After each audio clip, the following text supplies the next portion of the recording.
Agora, a economia, a Câmara dos Deputados deve sim alterar o texto do novo arcabouço fiscal. Conosco por aqui, bem-vindo, boa segunda-feira, Luiz Arthur Nogueira. Luiz, quais devem ser essas principais mudanças, ou que deveriam ser? Explica pra gente, bem-vindo. Adriana, aqui a gente explica e descomplica a economia.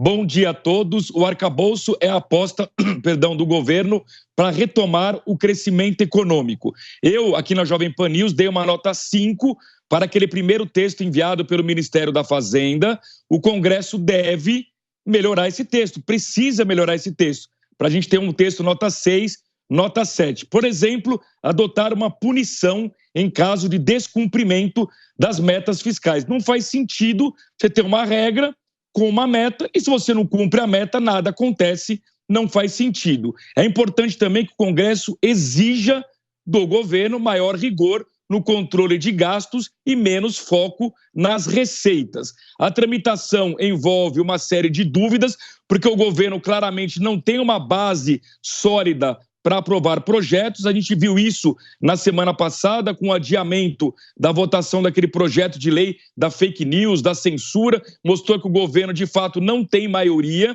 O governo também sofreu uma derrota na tramitação daquele decreto sobre o saneamento básico, e o que se espera do Congresso é que ele não deixe se contaminar, por exemplo, por essas CPIs, para que elas não impeçam a aprovação da tão importante agenda econômica para o Brasil. Ou seja, o mercado financeiro espera com otimismo que haja uma tramitação do arcabouço fiscal e que, acima de tudo, Adriana, o Congresso melhore o texto enviado pelo Ministério da Fazenda. Essa é a expectativa, a gente vai seguir, claro, acompanhando. Agora, o mercado deve reagir à tramitação do arcabouço no Congresso?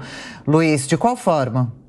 Com certeza, Adriana. Na verdade, é a tramitação desse texto no Congresso que vai determinar se a Bolsa vai subir ou vai cair, se o dólar vai subir ou vai cair nos próximos dias. Se a gente olhar o gráfico da última sexta-feira, a gente vai ver que a semana terminou com um clima positivo, conforme a gente observa aí, quem nos acompanha pela TV Jovem Pan News, pela Panflix, pelo YouTube, vê que houve uma forte alta da Bolsa na sexta-feira, 2,91% aos 105.148 pontos, diante dessa expectativa positiva sobre o novo arcabouço fiscal. Mas a gente precisa lembrar que no acumulado do ano, a Bolsa ainda gera prejuízos de 4,2%. No próximo gráfico, a gente vai ver o mercado de câmbio. Foi um dia de alívio também, com queda nas principais moedas frente ao real. O dólar ficou em R$ 4,94, o euro R$ 5,44 e o Bitcoin R$ 28.806. Daqui para frente, eu insisto, o que vai determinar o bom humor ou o mau humor no mercado financeiro será a tramitação desse texto do arcabouço fiscal no Congresso Nacional. Adriana. E claro, é preciso que isso aconteça logo. Luiz Arthur Nogueira, boa semana, até mais tarde. Conosco por aqui, bem-vindos ao Jornal da Manhã. Boa semana, Cristiano Beraldo. Luiz Felipe Dávila, muito tem se discutido sobre o arcabouço fiscal. Sua expectativa é positiva com relação ao texto que deve ser aprovado? Olha, primeiro, Adriana, bom dia, Tiago, bom dia, Beraldo, e a todos os nossos ouvintes. Agora, qual é o grande problema do arcabouço fiscal? Continua a ser aquilo que o Luiz Arthur falou e o que eu venho falando há um tempão na Jovem Pan. É um arcabouço fiscal que não olha para o corte de despesa. Não tem equilíbrio fiscal só aumentando imposto e receita. Isso é um absurdo no Brasil. Nós precisamos cortar o gasto público. Nós precisamos ter indicadores corretos para aumentar a eficiência do gasto. E esse, infelizmente, é um governo que já mostrou que não quer cortar o gasto público. Então não tem ajuste fiscal. O mercado não vai comprar esse ajuste fiscal. A gente já sabe disso. Porque não tem como fazer um ajuste fiscal sem olhar para a despesa. Portanto, vai ser um ajuste fiscal frágil, que vai criar, infelizmente, mais insegurança no mercado. O governo deveria estar focando em dois indicadores importantes. Primeiro, precisa cortar despesa pública para aumentar justamente o investimento público. É esse que vem caindo há muitos anos no Brasil. Então, sem um arcabouço comprometido com a redução de despesa e só aumento de imposto no momento em que a economia cresce 0,9%, não vai fazer o que todo brasileiro espera: ver a economia voltar a crescer, a atrair investimento, a gerar renda e emprego.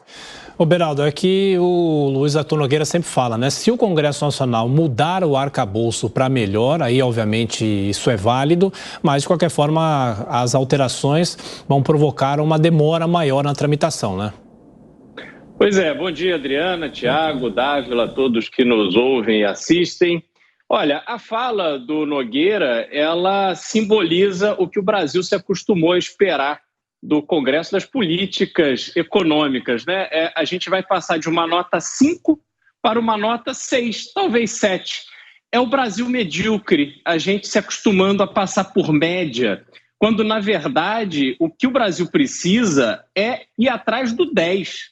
Porque nós temos tantos problemas e problemas tão graves para destravar o crescimento, o desenvolvimento do país, que se a gente for de nota 6 e nota 7, não vamos resolver, porque o mundo está avançando, os países estão ficando cada vez mais à frente do Brasil e a gente está aqui marcando passo.